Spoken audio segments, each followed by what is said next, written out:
JD. Ang kwentong ito ay hango sa totoong buhay. Mula ito sa isa nating kabayan na itago na lamang natin sa pangalang Ronel.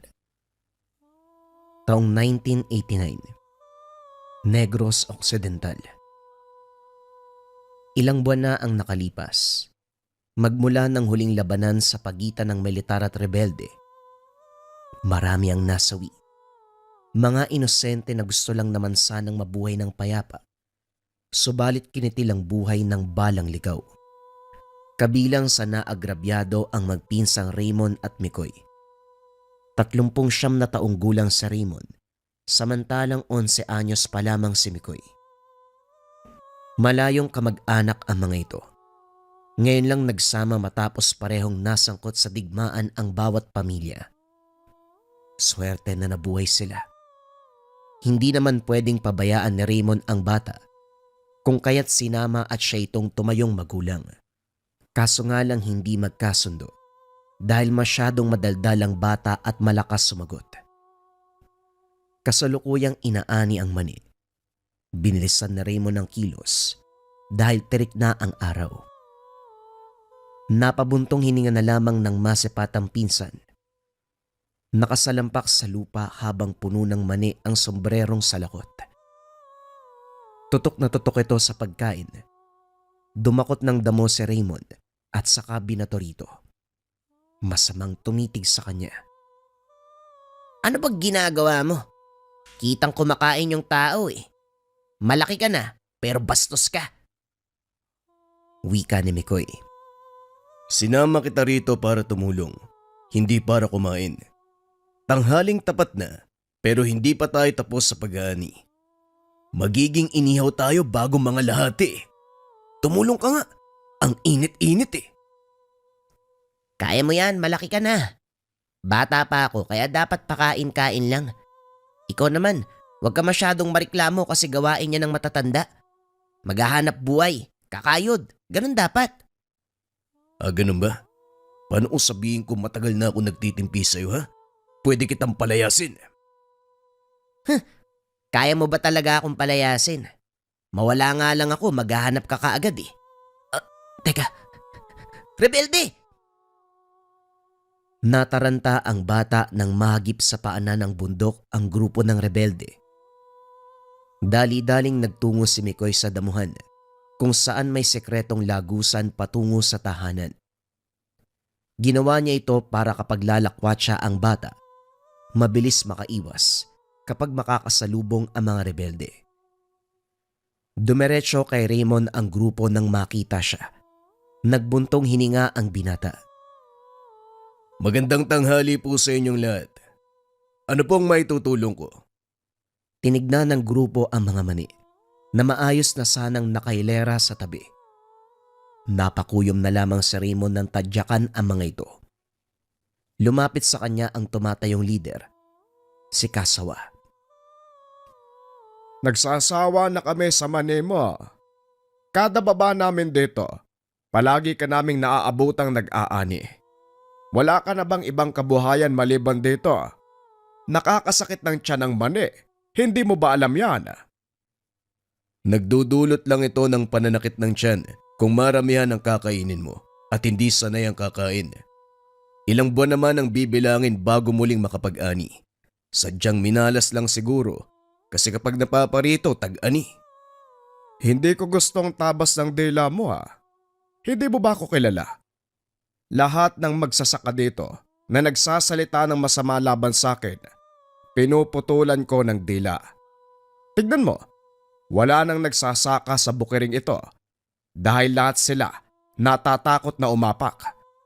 Parang ikaw ang naiwan ah. Matapang ka ba? Napatras si Raymond nang sundut-sundutin ang tiyan ng armas na mayroong kutsilyo sa dulo. Napadaing ang binata. Nararamdaman niya ang paglapat ng patalim. Nagsimulang tumawa ang grupo. Ang halakhak ng mga ito ang nagpapaalala kung gaano sila kasama.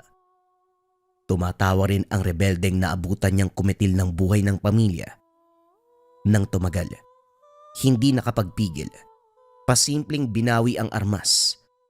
Walang ano-anong pinaputokan ng lahat. Direkta sa ulo. Sa isang iglap, nadungisan ng dugo ang mga aning mani. Gayunpaman hindi nang hinayang dahil sa punto ng pagparito sa taniman, mababawasan ang dami ng rebelde.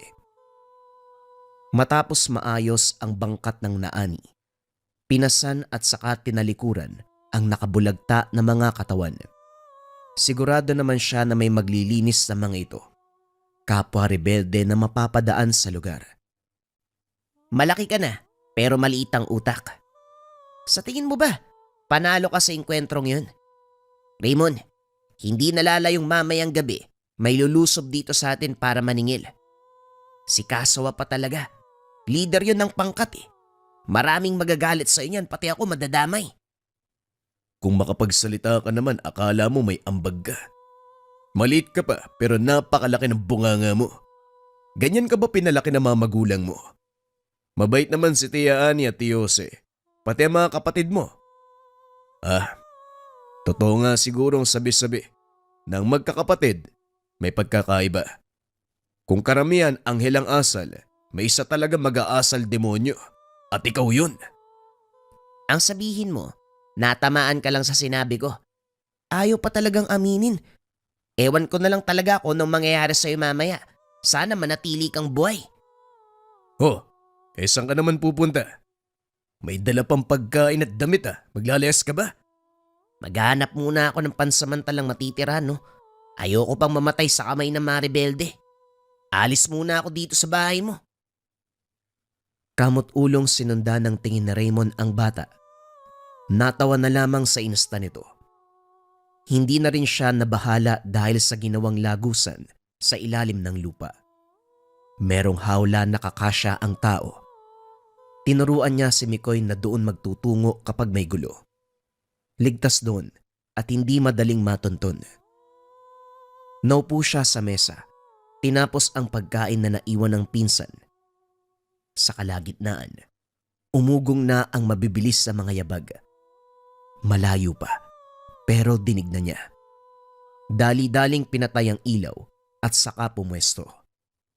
Hindi nagtagal, pabalibag na bumukas ang pintuan, 2 tao ang pumasok. Nakatutok sa unahan ang naghahaba ang armas. Sinuyod ng mga ito ang buong tahanan. Sinilip ni Raymond ang labas. Sa bilang niya may nag-aantay na 4. Bago lumabas ang 2 sa loob para ibalitang walang tao, dali-daling itinumba. Diretsyong ginilita ng leeg, siniguradong hindi maglilikha ng ingay. Itinabi ang katawan ng mga ito. Dumaan sa bintana, isa-isang ginapang ang kinaroroonan ng mga kasabwat. Matagumpay na natapos. Pasimpleng pinagpagan ang mga kamay. Pero sa sandaling tumayo, natigilan ng maramdaman ang pagtama ng bala sa likod. Sunod-sunod, pero hindi siya naapektuhan. At upang magmukhang makatotohanan, nilaro niya ang laban. Nagpanggap na patay ang binata. Tumabi sa bangkay ng mga pinaslang. Mulat ang mga mata niya para malaman ang galaw ng paligid. Lumapit ang rebeldeng bumaril sa kanya. Nang akmang ilalapat ang daliri sa pulso para alamin kung buhay pa. Itinarak sa leg nito ang bitbit na kutsilyo. Nanlaki ang mga matang humandusay. Pinanood itong nangingisay hanggang sa malagutan ng hininga. Binalingan ni Raymond ang paligid. Inaninag kahit ang pinakamadilim na bahagi. Nang makitang wala ng rebelde, dahan-dahang hinila palayo ang mga bangkay. Kinarga ng balsang pangsaka, tinambak sa paanan ng kabundukan, maging ang mga damot halaman sa bakura na merong dugo ay ginapas, hindi nag-iwan ng anumang bakas. Binabalandra mo na naman yung anting-anting mo. Huwag ka masyadong hambog Baka mamaya, ikaw na tong kasunod na nakatiyaya. Aba, mautak ka rin Kung magsisimula pa lang ang gulo, nakalis ka na. Babalik kapag tapos na. Wala ka talagang ibang inisip kundi ang sarili mo. Aba malamang iisipin pa ba kita, sino ka ba? At saka hoy, may gamit ka na magliligtas sa'yo. Kahit bala ng kanyon pa ang tumama, walang mangyayari. Ako walang ganyan eh. Mabagok lang ang ulo ko, pwede na ako mamatay. Ang daldal mo talaga. Pinagli ka yata sa puwet ng manok eh. Bumalik ka na dun sa loob. Matulog ka kasi maaga tayo sa bayan bukas para magbenta ng mga mani. Napailing na lang si Raymond sa naging sagutan. Nasanay na siya sa bunganga ng bata, pero hindi maiwasang mabigla dahil hindi mahulaan ang lalabas sa bibig nito. Sa katunayan, alam ng pinsan ang tungkol sa pangil ng kidlat na tangan. Ito rin ang dahilan kung bakit nakaligtas sa kalagitnaan ng labanan sa pagitan ng militar at rebelde. Ginagamit niya ito para protektahan ang sarili. Kaso nga lang, minsan na ring nagalit dahil hindi kayang ipaglaban ang pamilya sa mga ligaw na bala. Hindi kayang saluin ang lahat. Gayunpaman nagpapasalamat pa rin dahil nanatiling buhay at gumagante sa sariling paraan. Para sa binata, kung hindi kayang ligpitin ng militar ng bayan ang mga rebelde, siya na ang gagawa. Unti-unting buburahin sa mundo ang mga ito. Bawat rebeldeng makakasalubong, walang pagdadalawang isip na kikitilan ng buhay. Kung bibilangin ang napaslang, mahigit 100 na magmula nung araw na simulan. Ilang taon na ang nakalipas. Sa kabutiang palad, wala pang nanghihinala sa kanya. Palihim din kung kumilos at sinisiguradong walang buhay na saksi. Kinabukasan, karga ng baslang pangsaka ang mga bangkat ng mani. Siya ang nauna para igiya sa daan ang humihilang kalabaw. Nakasampa rin ang daldalerong pinsan. Ilang beses niyang sinita para hindi makaagaw pansin ng mga rebelde. Nagkubli sa tabi-tabi. Kaso nga lang, huli na ng harangin. Sa susunod tatayin ko yung bibig mo eh. Ayan tuloy hinarang tayo. Mga manong, magandang araw sa inyo.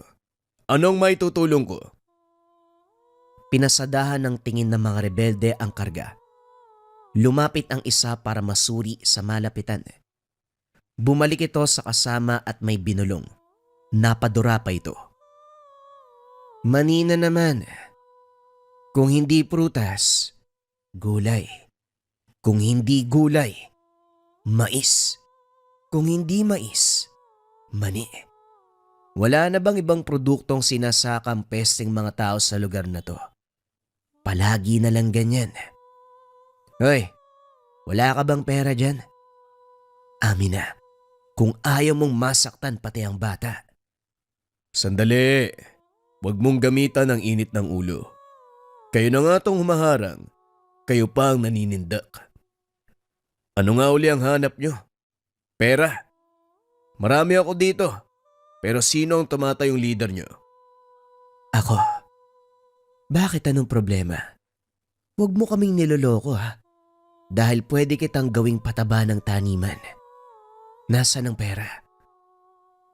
Lumapit ka dito. Pakibaba ng mga armas nyo. Binalingan ni Raymond ang bangkat. Sinenyasan si Mikoy na lumayo muna. Nang makatakbo ang bata, agarang binawi ang armas ng lider at saka mabilisang pinaputukan ang mga kasama.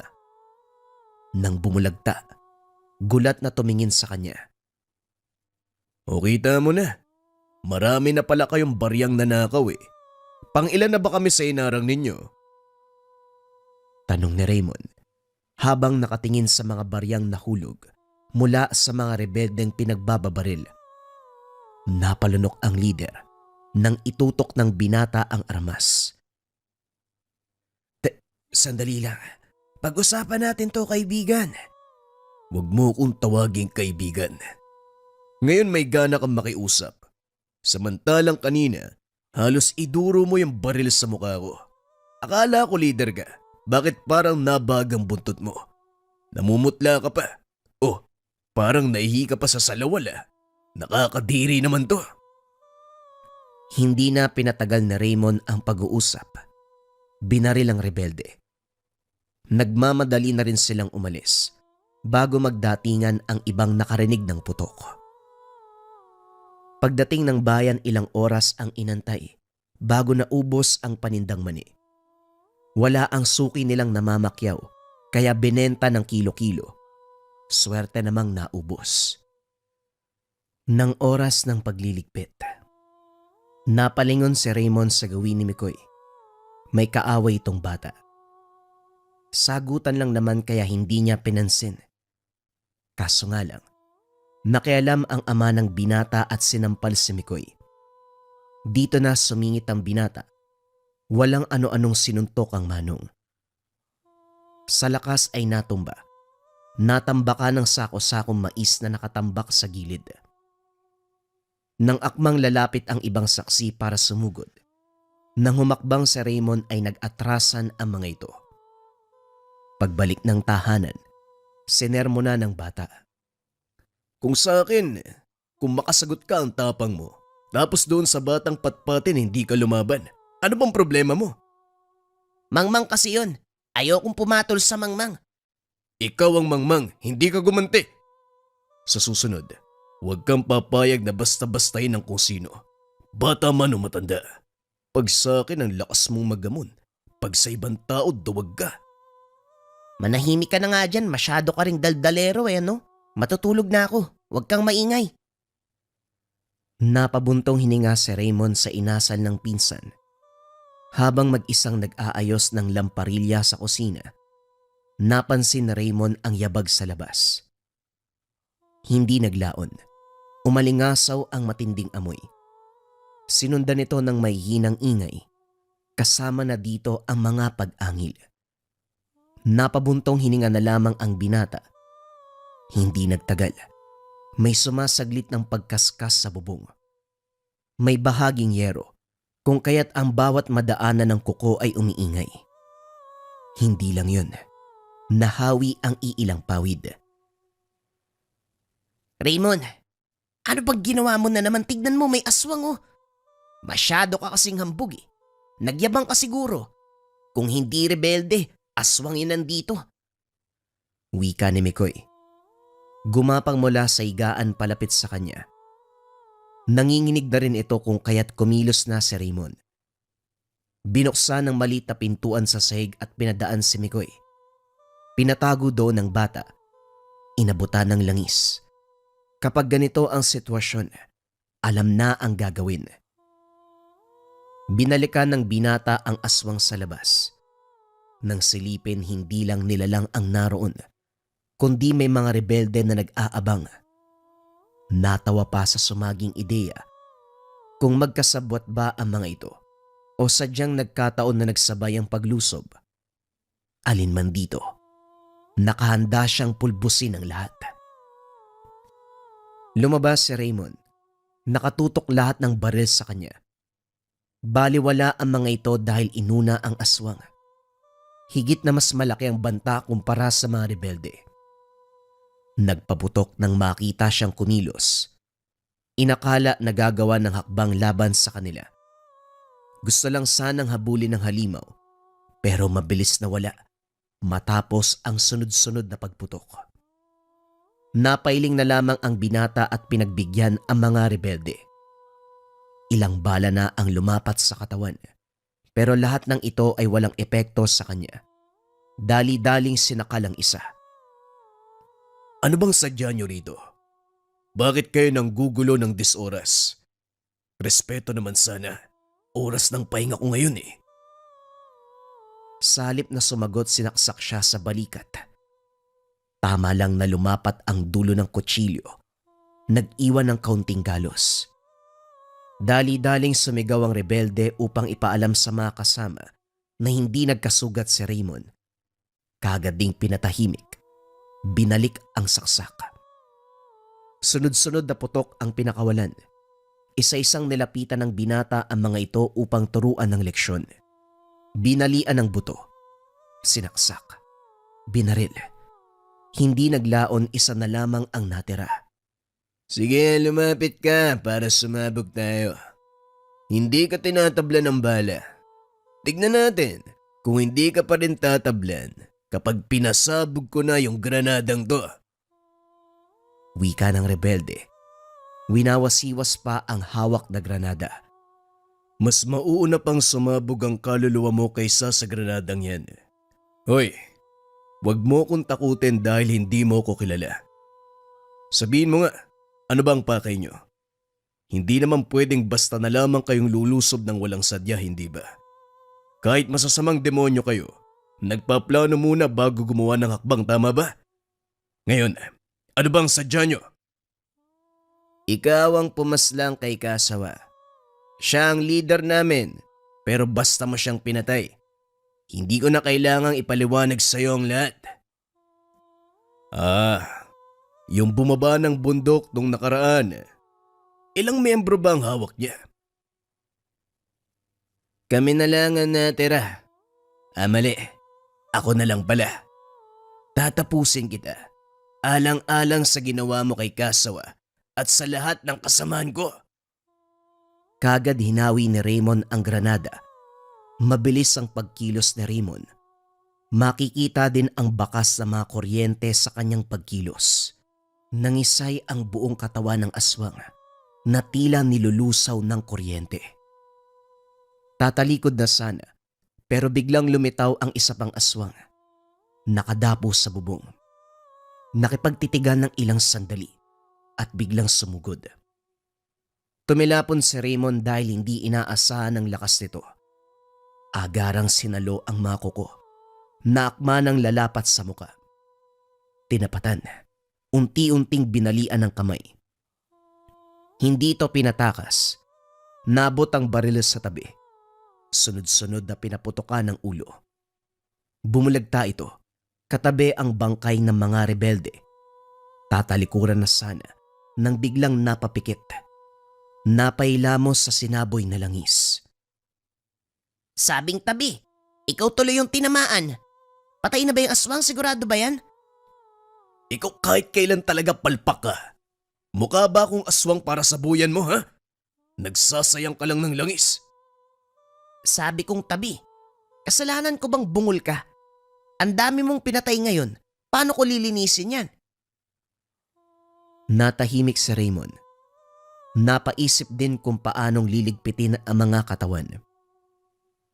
Gayunpaman, natagpuan ang sariling kinarga ng balsa at saka tinambak sa bundok. Mabilisan at maingat ang galaw upang walang makasaksi. Iniiwasan lang na malagay sa alanganin kung merong makakakita sa kanya.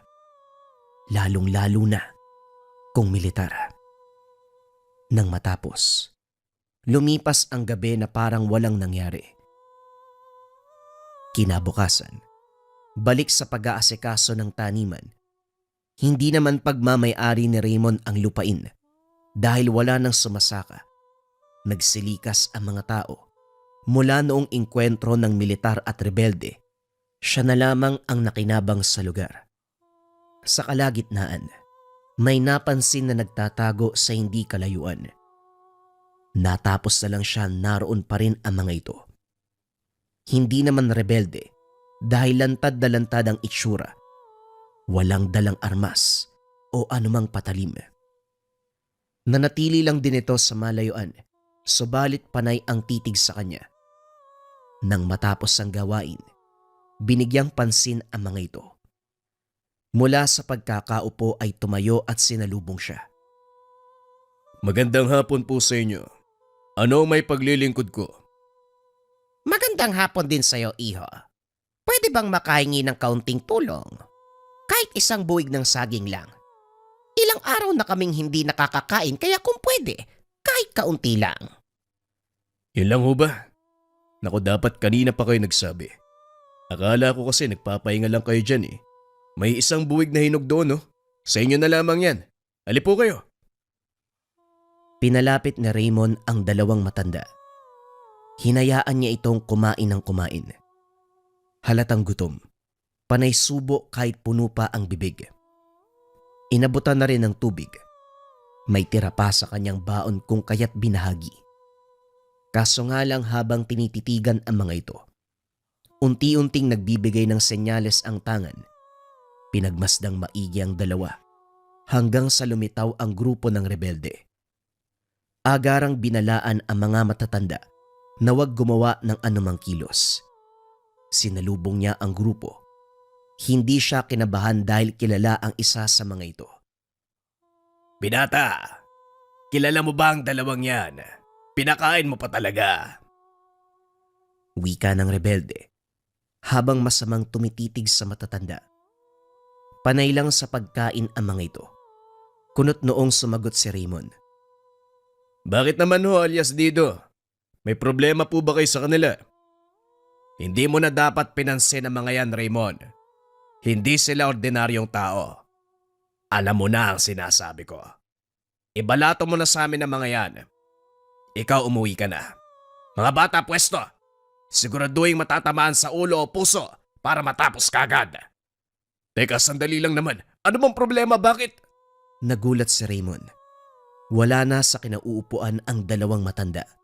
Sabi ko naman sa iyo hindi sila ordinaryo. Dumaan sa kuta ang mga yon. Nagpaawa kaya tinulungan namin. Pinakain, pinainom. Pero bumalik kinagabihan Hindi lang isa o dalawa sa mga tauhan kong pinaslang ng mga yon. Maging ang anak ng kasama namin dinali din. Teka, hindi ba may pinsan ka bata? Mabuti pang umuwi ka na bago pa may mangyaring masama. Hindi natin alam kung ano ang gagawin ng mga yon. Maglilibot kami sa lugar. Hagilapin kahit saang liblib magtago. Kilos na mga bata. Mag-iingat ka, Raymond. Dali-daling kumilos ang grupo. Si Raymond naman tinakbo ang daanan pauwi. Laking ginhawa nang makita si Mikoy. Natutulog ito. Bumalik na lamang sa labas para balikan ang saging.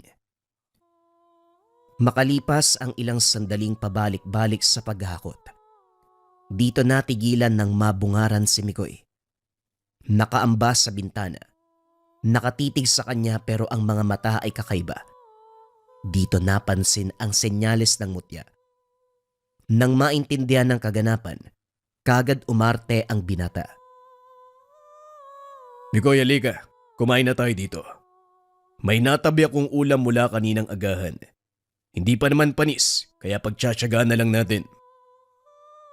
Habang hinahanda ang mesa, napansin ni Raymond ang dahan-dahan nitong paglapit.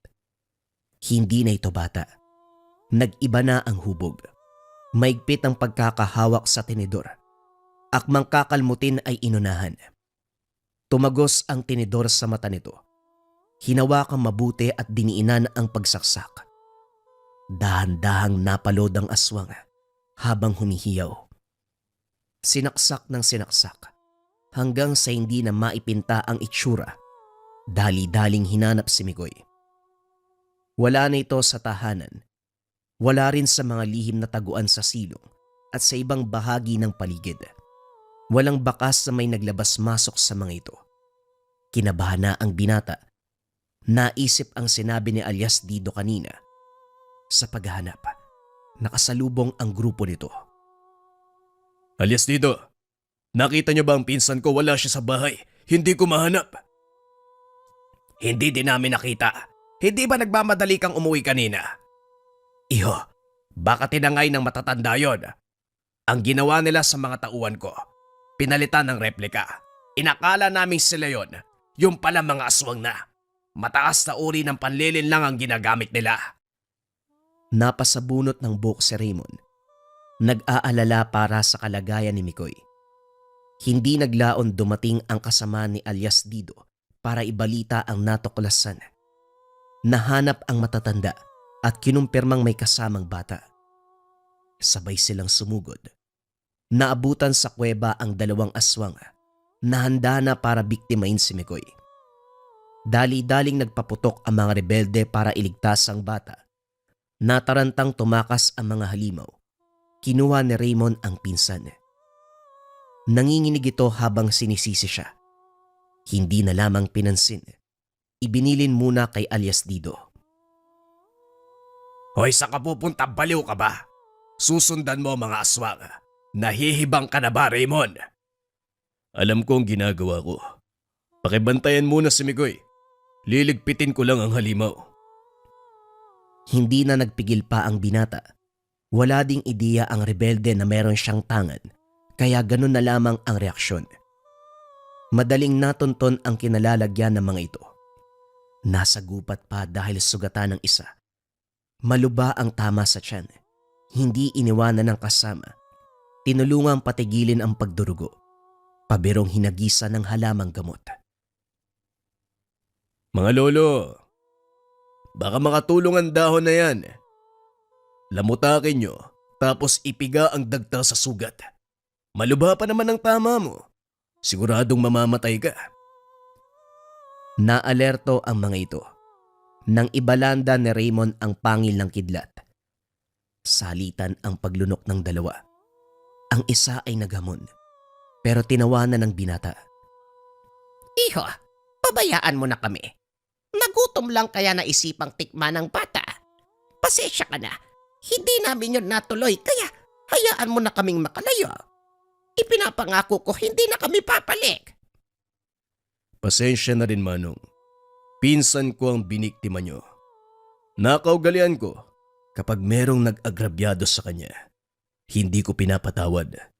Kung sana hindi nyo ginalawang bata, malaya kayong makakalis sa lugar na ito. Iho, palampasin na lang natin. Matanda na kami. Napapadala sa mga kilos na hindi pinag-iisipan. Maawa ka. Hindi na kami babalik sa lugar. Ganun ho ba, Manong?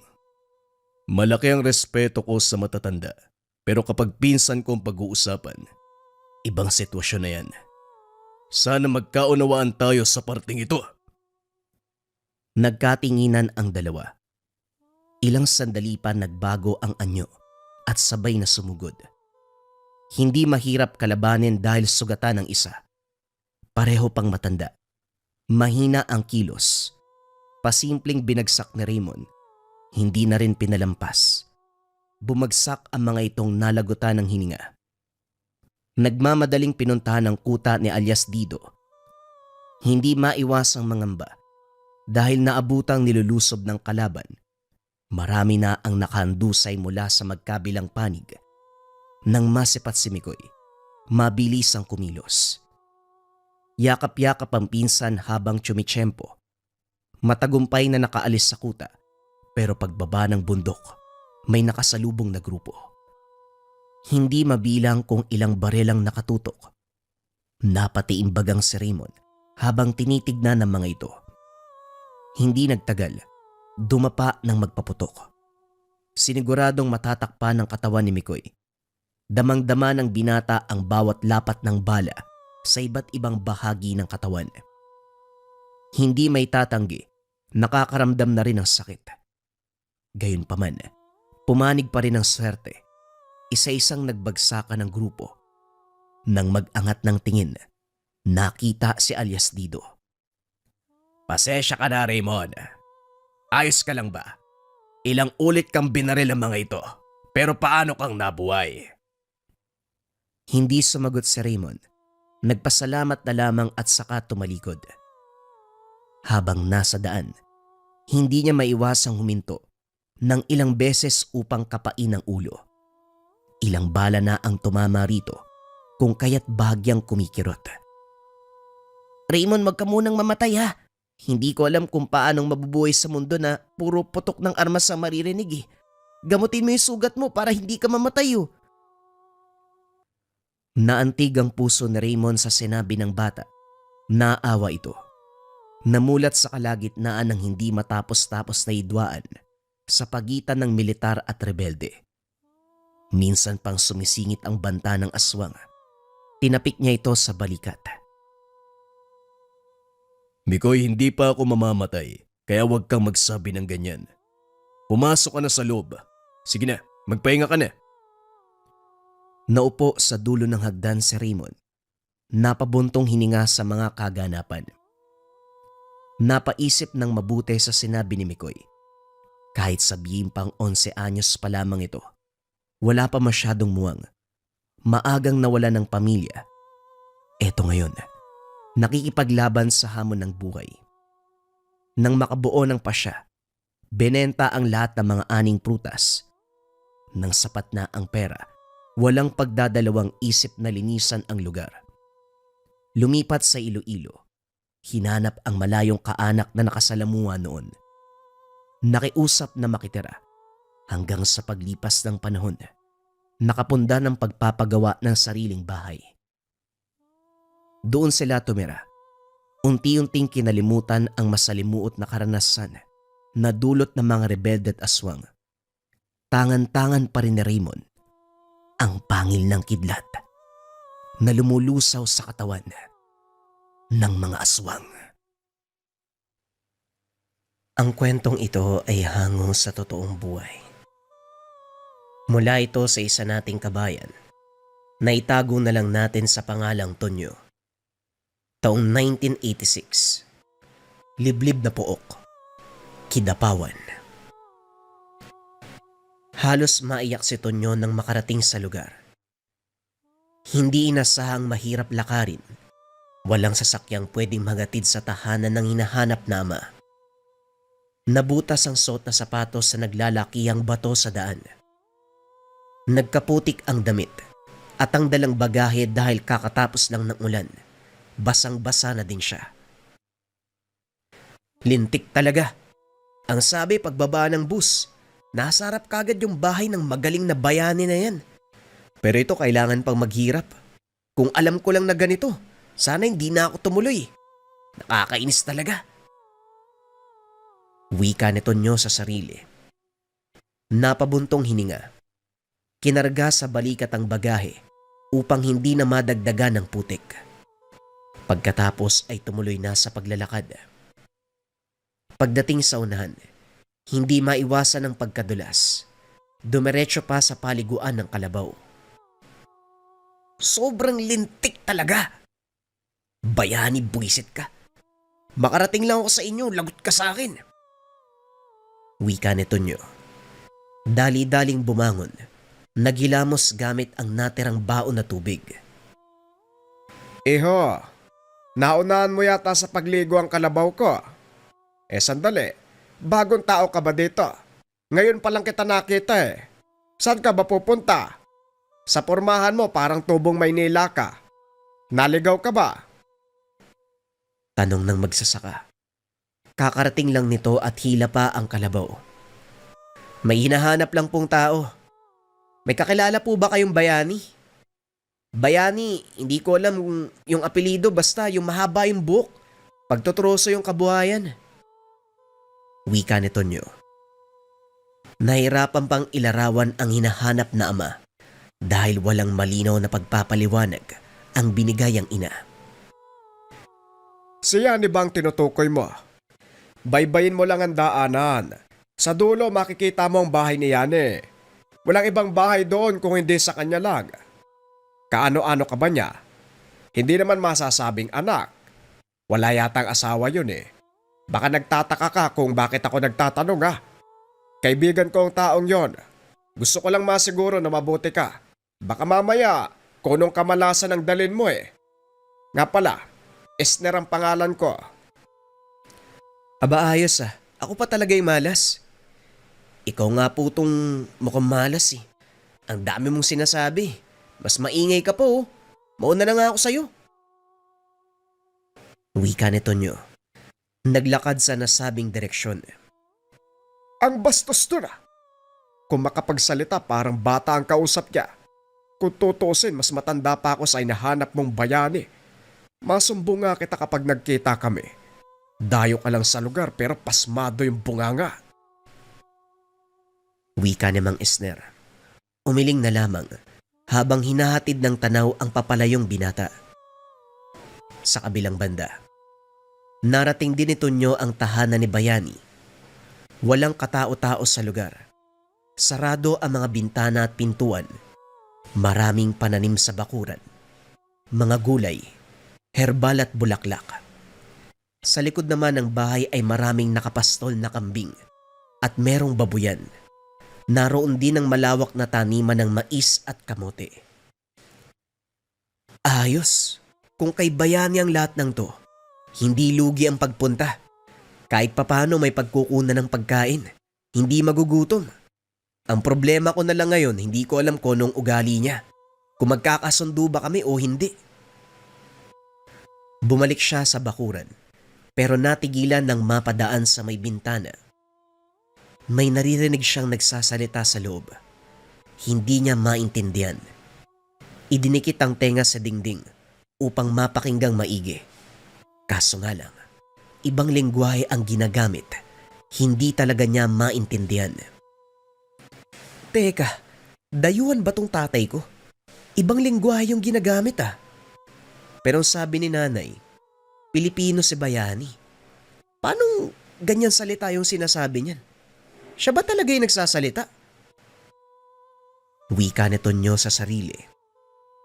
Upang masagot ang mga katanungan, nagpunta siya sa pintuan, paulit-ulit na kumakatok hanggang sa pagbuksan. Napatingala naman siya nang bumungad ang taong nagngangalang Bayani. Matangkad, naglalabasan ang mga ugat sa naglalakihang braso. Hanggang balikat ang haba ng buhok. Masama ang tingin, nakakunot ang noo. Ang lakas ng loob mo mambulabog sa ganitong oras. Sino ka ba? Hindi to tanggapan ng mga nawawala. Wala akong maitutulong sa mga taong naliligaw. Napapitlag si Tonyo. Ngunit hindi siya nagpatinag. Taas noong sinalubong ng tingin ang karap. Ikaw ba si Bayani? Huwag mo akong itaboy na parang aso. Meron kang responsibilidad sa akin. Kung noon, wala akong nagawa ng iwanan mong parang tuta. Pues hindi na ngayon. Malaki na ako eh. Hindi makakapayag na itaboy mo uli. Anak mo ko. Tumabi ka nga sa dadaanan ko. Tutuloy ako dyan. Mas lalong kumunot ang noo ni Bayani sa narinig. Natigilan at napaisip sa takbo ng buhay. Aminado siya. May mga naging kasintahan noon. Pero matagal nang walang balita sa babae. Nasundan niya ng tingin si Tonyo na nakapasok. Komportable pang naupo sa harapan ng hapagkainan. Sinuri nito ang mga ulam na tinakpan. Nang makahanap ng kanin, kumain ito ng walang pasabi. Marami nang naligaw sa lugar na ito. Pero ikaw lang ang bukod tanging walang modo. Sa dinami-dami ng pwedeng maiwan, talagang yung kagaya mo ba? Salamat ka. May ginagawa ako, kaya wala akong panahon sa kakulitan ng kagaya mo. Bitbitin mo ang gusto mong bitbitin. Sa'yo na ang lahat ng pagkain sa mesa. Pati kaldero buhatin mo. Basta lumabas ka.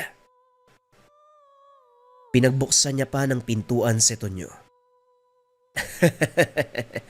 Mukha mo. Simula sa araw na to, dito na ako titira. Huwag mong takbuhan yung responsibilidad mo. Anak mo ko. Napabuntong hininga si Bayani. Hindi nagustuhan ng inasal ng binata. Humakbang siya at lumapit dito. Hoy, ulupong. Lumabas ka sa tahanan ko. Hindi ko galing ulit-ulitin ang salita kapag nasabi ko na. Kaya kung ako sa'yo, umalis ka na kung ayaw mong masaktan. Hinugot ni Bayani ang kris. Isang uri ng sandata. Pero sa halip na masindak ay tumawa lang ang binata. Ayos yung sandata mo, baliko. Sino bang gumawa niya ng mga kaltokan ko? Gagawa na nga lang ng sandata, hindi pa tuwid. Lasing ba yun? Masyadong matabil ang dila mo, iyo. Ang lakas ng loob mong pagtawanan.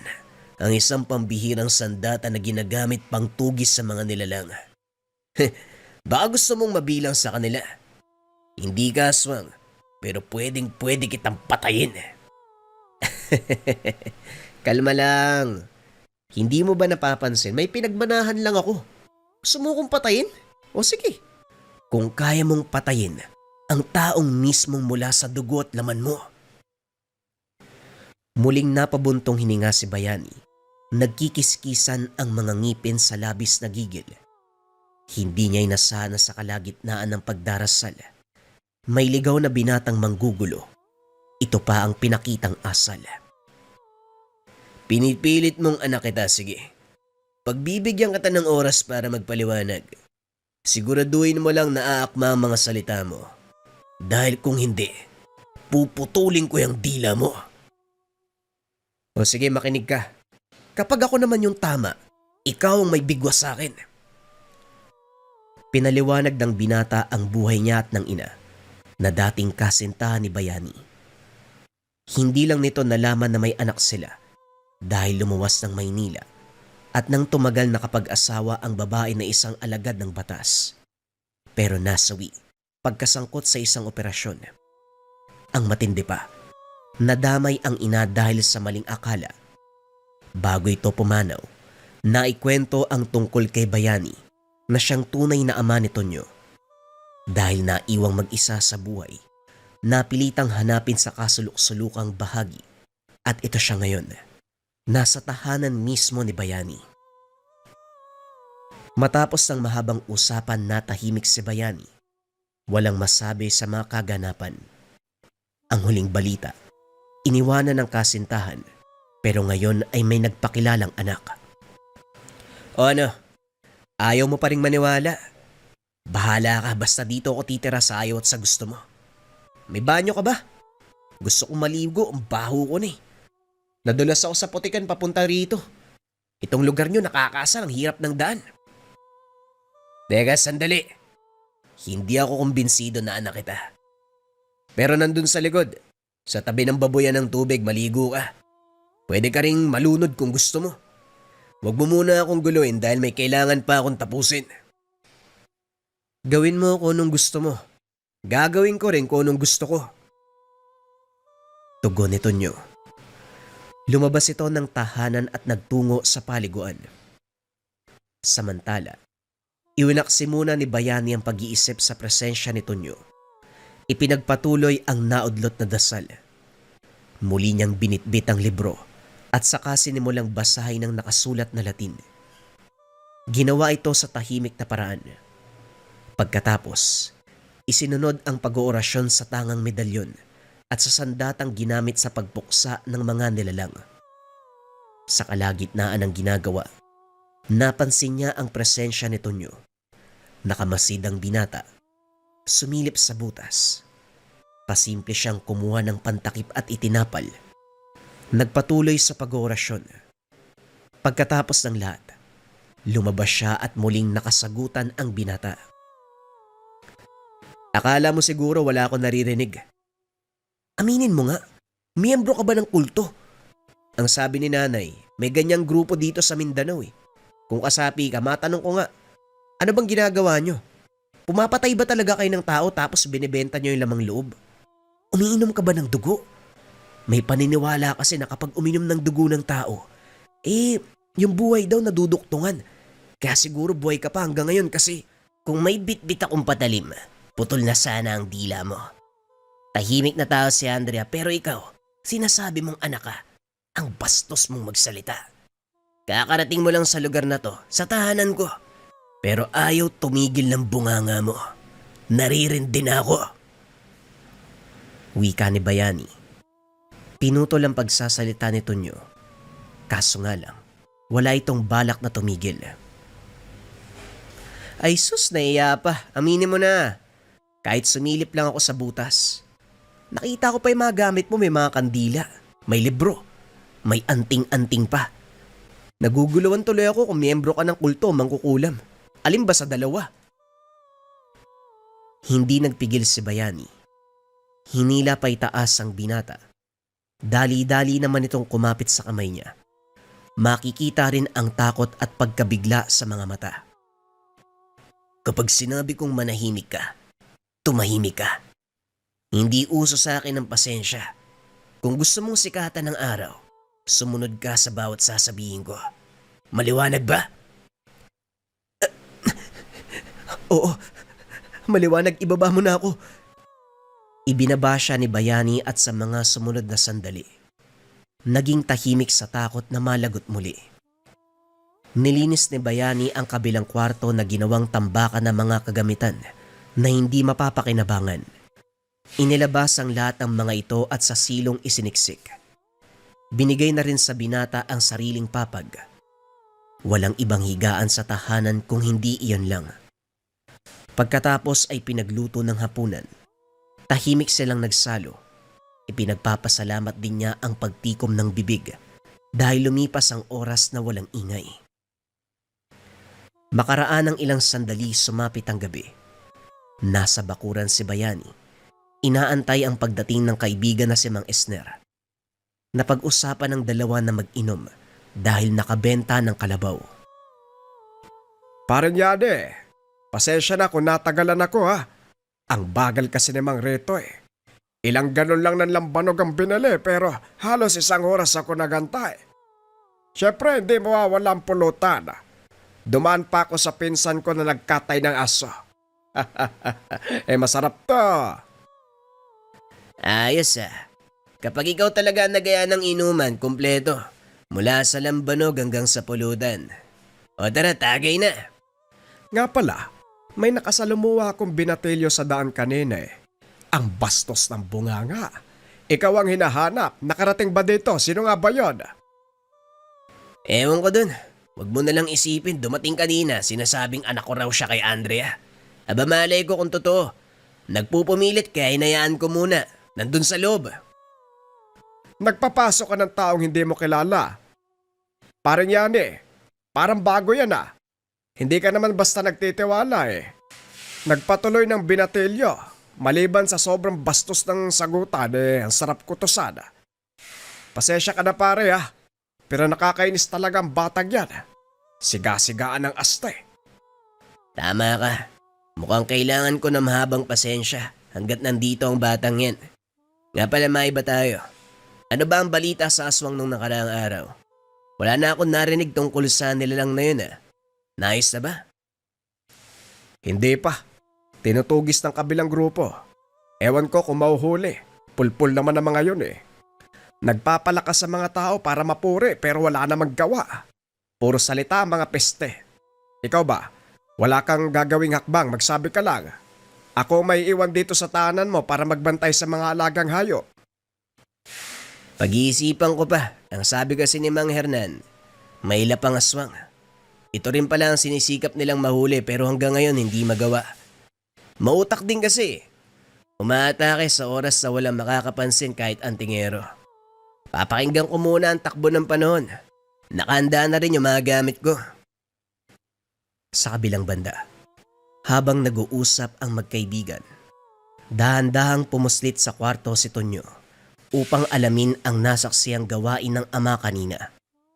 Pagpasok, bumungad ang librong punong-puno ng iba't ibang simbolo at mga salitang iba ang pagkakasulat. Ang umagaw ng atensyon ng binata, ang medalyong anting-anting na nakapatong sa mesa. Nilapitan niya ito at kinuha. Kung ilalarawan ng bagay, hugis trianggulo na may nakaukit na letrang A sa bawat kanto. Merong mata sa gitna at salitang Roma. Sa ibaba nito, hindi na rin naituloy ang tangkang paghalungkat sa mga kagamitan. Nang marinig ang boses ni Bayani, napapitlag siya sa gulat. Akala ko ba malinawan na pag-usapan nating dalawa? Bakit umaandar na naman ang pagiging pakialamero mo? Lumabas ka! Dali-daling lumabas ng kwarto si Tonyo. Natigilan nang makita si Mang Esner. Nagpakilala kang anak na yan eh. Pero yung asal mo pang rebelde. Mabait na tawang kaibigan ko. Hindi katulad mo. Hoy bata, umaming ka nga. Gumagawa ka lang ng kwento ano? Nagpapanggap ka na anak na yan eh. Dahil may masamang binabalak. Tama ba ko? Hindi pa nangangalahati ang galon ng lambanog pero lasing ka na. Hindi ko galing magsinungaling, Manong. Totoong anak ako ng taong to. Nasa inyo na rin kung maniniwala o hindi. Basta nagsasabi ako ng totoo. Makatulog na nga. Wika ni Tonyo. Pumasok ito sa kwarto. Tinalikuran ang matanda. Sayang, malalaman ko na sana kung anong klaseng kababalagan yung ginagawa ng taong yun sa kabilang kwarto. Nahuli pa. Basta, kung hindi man siya miyembro ng kulto, posibleng isang mangkukulam. Kaya siguro iniwan ni nanay. Kampo ng kasamaan, halata naman sa itsura. Mukhang hindi mapagkakatiwalaan. Wika ni Tonyo sa sarili. Umiling na lamang at saka sumampa sa higaan. Kinabukasan, pagkagising unang nabungaran ni Tonyo ang may hinang pag-usal mula sa kabilang kwarto. Dali-dali siyang sumilip nakita ang ama na nakaluhod karap ang altar. Hawak ang libro. May binabasa mula rito. Dahil sa lengguwaheng gamit, hindi niya maiwasang kilabutan. Pakiramdam pa'y anumang oras may lalabas na nilalang. Pagkatapos itong sambitin, minabuti na lamang manahimik habang pinapakinggan ang mga ito. Ilang sandali pa, natapos at lumabas ng silid si Bayani. Kahit umakto ka na parang walang nangyari, huli ka na. Nakita kitang sumilip eh. May pagkain dyan sa mesa. Ikaw na ang bahala sa sarili mo.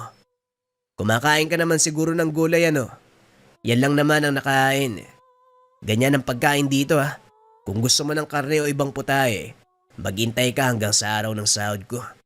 Papasok muna ako sa trabaho para may pangtusto sa'yo. Maiwan ka dito sa bahay. Bibilinan kita ng isang bagay na dapat mong tandaan. Huwag na huwag kang pupunta sa malayo kung sakaling maisipan mong lumabas. Baguhan ka sa lugar. Mahirap na. Baka maligaw ka. Mahirapan pa ako sa paghanap. Alis na ako, Ulupong. Tonyong pangalan ko, hindi Ulupong. Eto, may pangalan yung tao tapos tatawagin ng kung ano-ano. Pag-alis ni Bayani, dali-dali siyang pumuslit sa kwarto upang masuri sa ikalawang pagkakataon ang mga kagamitan, kaso nga lang wala nang naabutan. Malinis ang mesang pinaglalagyan, maging ang mga kandilang nakatirik sa gilid ay wala na rin, maging ang libro at iba pang gamit. Itago mo man ang lahat ng yon. Hindi pa rin mababago ang tingin ko sa'yo. Isa ka mang kukulam. Pinapagalitan pa ako kasi matabil daw yung dila ko. Pero siya naman yung may masamang ginagawa. Ay nako, naging tatay pa kita. Mabuti hindi ako lumaki sa poder mo. Pagkalipas ng ilang sandali, naglibot-libot siya upang makita ang lugar. Unang bumungad ang mga magsasaka na abala sa gawain. Meron namang mga kalalakihang naglalakad patungong bundok. Ang sabi magtotoroso ang mga ito. Hinanap niya si Bayani pero hindi nakita. Ibinaling na lamang ang pansin sa mga matatanda na nagtatanim ng mais. Tahimik siyang nanonood. Hindi rin nakaligtas sa tsismisang pinag-uusapan ng mga ginang sa tabi. Grabe yung nakita kong sinapit ng bata na ko. Mahihimatay ka talaga. Nakabukas yun dyan. Nakalabas ang lamang loob. Namumutla ang katawan kasi wala ng dugo. Hindi ko maintindihan ang nangyayari. Paulit-ulit na lang tayong dinarayo ng aswa. Huwag kang mag-alala. Sigurado, hahanap ng paraan si Bayani upang mapuksa yan. Ay siya pa, ang galing na manunugis nun. Matuntun lang yan ang pinamumugaran ng pesteng nilalang. Ubus ang mga yon. Kunot ang noo ni Tonyo nang marinig ang pangalan ng ama. Hindi muna siya sumingit sa usapan sa pag-aakalang nagkataon lamang at ibang tao ang tinutukoy. Oo nga pala, sobrang takot ko. Nakalimutan ko meron pala tayong tagapagtanggol. Kung nakarating lang sana kay Bayani ang pananalakay ng aswang sa ibang lugar, walang taong mabibiktima, maaaksyonan niya kagad. Pero hindi tayo lugi kasi dito sa atin maayos ang buhay. Payapa. Dahil isang maling galaw ng aswang, tapos ang buhay niya. Si Bayani pa, walang awa yan sa mga nilalang na mapangahas. Hindi kumikilala kahit anong uri ng halimaw.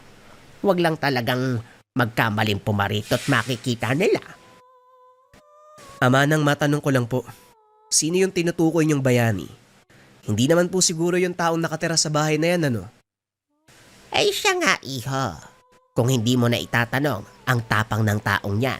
Kahit anong uri haharapin kakalabanin. Siya ang bukod tanging tagapagligtas sa amin laban sa mga nilala. Mahalagang tao yan. Mahalagang tao? Sus, pati ang mangkukulam na kagaya niya hinahangaan niyo. Siguro tinamaan kayo ng orasyon kaya nagkaganyan. Mga manang, dyan ako sa tahanan na yan nakatira. Isang gabi pa nga lang ako, ang dami ko nang nalaman sa pagkatao niya. Kampon ng kadiliman. Nagdarasal na parang nagtatawag ng demonyo. Abay lokong bata to. Diyan ka pala nakatira eh. Bakit Bakit ganyan ka magsalita kay Bayani? Bawiin mo. Ikaw pa nga mukhang mas kampo ng kadiliman. Kaano-ano ka ba niya bastos na bata ka? Ang buti ng tao tapos gaganyanin mo. Hindi makapaniwala si Tonyo nang talikuran ng dalawang manang. Nabaling din ang pansin sa paglapit ni Mang Isner. Hoy, Ulupong! Narinig ko ang sinabi mo tungkol sa kaibigan ko. Kung makapagsalita ka, kala mo kilalang kilala si Bayani. Naiintindihan ko naninibago ka sa lugar lalo na sa buhay ni Yani. Pero isa lang ang masasabi ko. Mabuti siyang tao at hindi magkukulam. Nung sinasabi mo diyang, ay nako, tumutugi siya ng aswang. Hindi nagdadala ng sakit sa mga tao. Di kayo na yung maalam. Pasensya naman. Wika ni Tonyo. Pero sa kaloob-looban, hindi pa rin mawala sa isip ang naunang sinabi. Sa paningin niya, masamang tao ang pinupuri nilang Bayani. Oo, tatay ko siya. Pero parang ang sama ko naman kung kukonsintihin ko yung ganyang gawain. Kung makapagsalita sila, parang nakita nila ang galawan ni Bayani sa loob ng bahay. Ako nga naging mali gayong nasaksiyan ko at narinig ang lahat. Bahala nga kayo dyan. Sa muling pagsapit ng gabi, hindi nakatiis si Tonyo. Maghapon siyang naiwan sa tahanan at dahil walang balita mula kay Bayani, nagpa siyang hanapin sa kagubatan. May iilan siyang nakasalubong na kasama nito at sinabing nagtatrabaho pa ang ama. Pinuntahan niya ang kinalalagyan.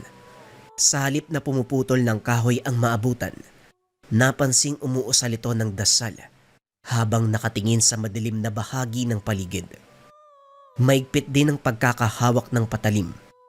Tinawag niya ito pero sumenyas lamang na umalis. Ano ba? Mamaya na yung kalokohan mo. Kanina pa ako nagugutom eh. Wala akong mahanap na maluluto sa bahay kaya anong kakainin ko? Halika na! Nakarinig siya ng malakas sa pag-angil. Napatras. Mula sa hindi kalayuan, lumitaw ang pagbumuka ng isang aswang. Dali-dali itong hinamon ni Bayani. Hoy Lupong, umuwi ka. Sa bahay mo ko antayin. May saging sa silong, tinakpan ko na mga dahon. Hinugnama ngayon kaya pagtiyagaan mo na lang. May tatapusin lang ako dito bago kita ipagluto ng hapunan. Ang gutom makakapaghintay, pero itong anak ng demonyo, hindi. Kaya lumakad ka na. Wika ni Bayani, pero sa halip na sumunod si Tonyo, dali-dali pang sumunod nang magabulan ang ama at ang aswang. Natatakot pero gustong makita ang mangyayari.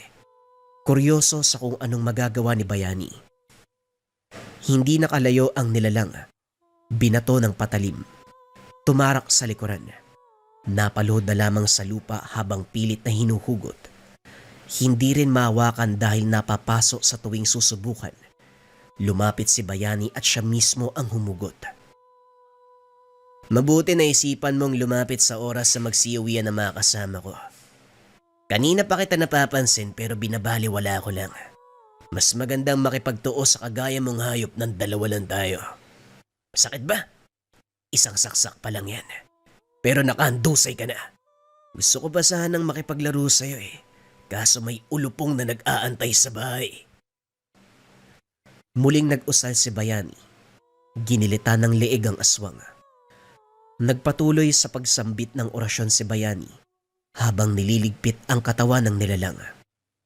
Habang pauwi sa tahanan, tahimik na nakasunod sa kanya si Tonyo.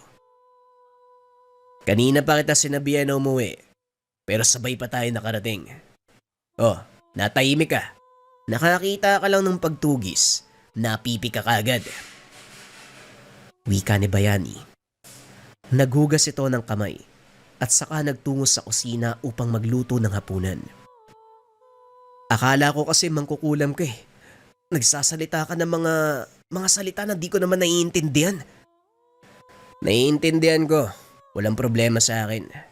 Wala kang alam sa ganitong bagay. Ang tapang mo kanina. Pinanood talaga mula umpisa hanggang dulo maiksing laban namin ng aswang na yun. Pero delikado ang ginawa mo. Pwedeng ikaw ang balingan ng aswang. Kapag hindi ko napatay, madadamay ka. Wala eh. Gusto ko makita ko ano yung gagawin mo eh. Teka, di ba kinalmot ka? Bakit walang sugat? Kung naririnig mo ang mga sinasabi kong orasyon at nakita mo ang suot kong medalyon, yan ang bisa. Sa tulong yan, protektado ako. Tumatama ang mga atake nila pero hindi ako nagkakasugat. Kung inaakala mong mangkukulam ako miyembro ng kulto dahil lang sa mga naririnig mo, nagkakamali ka. Dasal at orasyong Latin ang tawag dito. Sinabi ko na para malinawan ka. Sandali, nagbagong tono ng pananalita mo ah. Nakalunok ka ba ng kuliglig habang nasa gubat? Hindi. Nahiya lang ako sa sinabi ko tungkol sa'yo. Pasensya na po kayo ah. Ayos lang. O syantayin mo, magluluto ako. Maya-maya, may ilang itlog na dyan. Yan na lang muna. Wala tayong ibang pagkain dito eh. Masanay ka na rin. Nga pala, anak kita hindi ba? Sa totoo lang, nararamdaman ko naman na hindi ka nagsisinungaling. Tinatanggap kita sa bahay. Pero siguraduhin mo na hindi ka mangingialam sa ginagawa ko. Lalo na ang mga gamit na nasa kabilang kwarto. Yan yung itawag mo sa akin. Huwag ama o tatay, hindi ako sanay. Nang sa ganun maging magaan ang pakikitungo natin sa isa't isa. Alam ko maging ikaw naninibago sa sitwasyon nating dalawa. Pero aminin ko, bago ka pa dumating dito, alam kong papunta ka na. Tumango si Tonyo. Napahinga ng malalim. Nakaramdam ng pagsisisi sa mga binitawang salita. Aminado siyang pabalang sumagot. Pero napagtanto, dapat munang alamin ang katotohanan bago magbitaw ng mga sasabihin, lalo na kung patungkol sa kilos ng isang tao. Kagaya ni Bayani, na ang buong akala ay alagad ng kasamaan. Yung pala ay isang mabuting tao na pinoprotektahan ang buong baryo. Isa ka rin ba sa mga kagaya ng kabayan natin o mga kabayan natin na may karanasan sa kulam? Kulam, barang, tigalpo, palipad hangin, o anumang masamang uri ng sumpa.